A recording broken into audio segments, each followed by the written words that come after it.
السلام علیکم ورحمۃ اللہ وبرکاتہ۔ سنہرے صفات میں خوش آمدید۔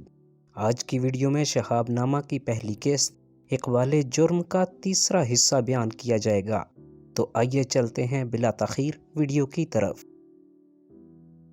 اس سے پہلے گزارش ہے کہ نئے آنے والے تمام ناظرین چینل کو سبسکرائب کر لیں اور بیل آئیکن کو پریس کر لیجئے تاکہ آپ کو آئندہ آنے والی اقساط بھی بر وقت مل سکیں۔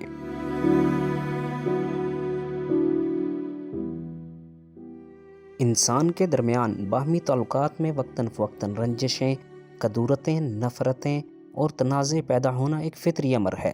میں ان کمزوریوں سے ہرگز مبرہ نہیں، لیکن میں نے رنجشوں، کدورتوں، تنازعوں کو ہمیشہ عارضی اور دوستیوں اور محبتوں کو ہمیشہ دائمی سمجھا ہے۔ میں اس بات پر یقین رکھتا ہوں کہ کسی کی پیٹھ پیچھے وہی بات کہی جائے جو اس کے منہ پر دہرائی جا سکے۔ اس اصول کو پوری طرح نبھا تو نہیں سکا، لیکن کسی حد تک اس پر عمل کرنے کی توفیق نصیب ہوتی رہی۔ میں نے اپنے خلاف تنقید یا الزام تراشی کو برداشت کرنا سیکھا ہے اور اس کے جواب میں تضحیک یا تردید کرنے سے گریز کیا ہے۔ البتہ بجا یا بے جا تعریف سن کر دل خوش ہو جایا کرتا تھا۔ رفتہ رفتہ اس کمزوری پر قابو پانے کی کوشش جاری رکھی۔ اللہ کا شکر ہے کہ اب بندہ کے لیے مدح و ذم دونوں یکساں ہیں۔ میں کبھی فرسٹریٹ یعنی مایوس یا بور نہیں ہوا۔ تنہائی کے احساس نے مجھے کبھی نہیں ستایا۔ میں اکیلے میں زیادہ خوش رہتا ہوں۔ خوش قسمتی سے مجھے ایسے دوستوں کی رفاقت نصیب ہوئی جن کا اپنا اپنا رنگ اور اپنی اپنی شخصیت ہے۔ مثلاً ابن انشا، ممتاز مفتی، اشفاق احمد، واصف علی واصف صاحب، جمیل الدین علی، ریاض انور، اسحار راعی، مسعود کھدر پوش، ابن الحسن برنی، اعجاز بٹالوی، ایوب بخش عوان وغیرہ۔ یہ سب اپنے اپنے میدان کے منفرد شاہ سوار ہیں۔ باہمی محبت، خلوص، احترام اور اعتماد کے علاوہ ہمارے درمیان اور کوئی خاص قدر مشترک یا مقصدیت نہ تھی۔ اس کے باوجود ہر زمانے میں ہمارے تعلقات میں نہ کوئی کجی آئی ہے اور نہ کوئی کمی پیدا ہوئی ہے۔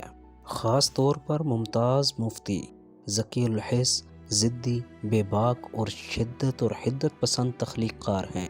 کسی وجہ سے میری کوئی حرکت انہیں پسند آ گئی اور انہوں نے بیٹھے بٹھائے ایسی عقیدت کا روگ پال لیا کہ میرے چہرے پر مشک کفور سے مہکتی ہوئی حنائی داڑھی چسپاں کر کے میرے سر پر دستار فضیلت باندھی اور سبز پوشوں کا پراسرار جامہ پہنا کر اپنی سدا بہار تحریروں کے دوش پر مجھے ایسی مسند پر لا بٹھایا جس کا میں اہل تھا نہ خواہشمند۔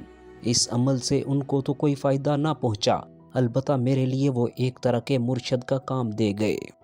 ان کی وجہ سے میں صراط مستقیم پر ثابت قدم رہنے پر اور بھی زیادہ مستعد ہو گیا تاکہ ممتاز مفتی کی عقیدت کے آبگینوں کو ٹھیس نہ لگے۔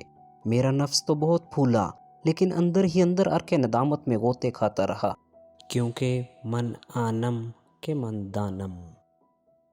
میں نے دنیا بھر کے درجنوں سربراہان مملکت، وزرائے اعظم اور بادشاہوں کو کئی مرتبہ کافی قریب سے دیکھا ہے، لیکن میں کسی سے مرعوب نہیں ہوا اور نہ کسی میں مجھے اس عظمت کا نشان ہی نظر آیا جو جنگ شہر میں شہید روڈ کے فٹ پاتھ پر پھٹے پرانے جوتے گانٹھنے والے موچی میں دکھائی دیا تھا۔ اس طرح کی زندگی گزارنے کے علاوہ مجھے اور کیا چاہیے؟ اب تو بس یہی جی چاہتا ہے، ہر تمنا دل سے رخصت ہو گئی، اب تو آجا، اب تو خلوت ہو گئی۔ ابن انشا نے اپنے ہاتھ سے لکھی ہوئی یہ فہرست میرے حوالے کی اور وصیت کی، اپنی ڈائری کی خفیہ نویسی کو بے نقاب کروں اور دل جمعی سے ایک کتاب لکھوں۔ میں تو اسے پڑھنے کے لیے زندہ نہ رہوں گا، لیکن میری روح خوش ہوگی۔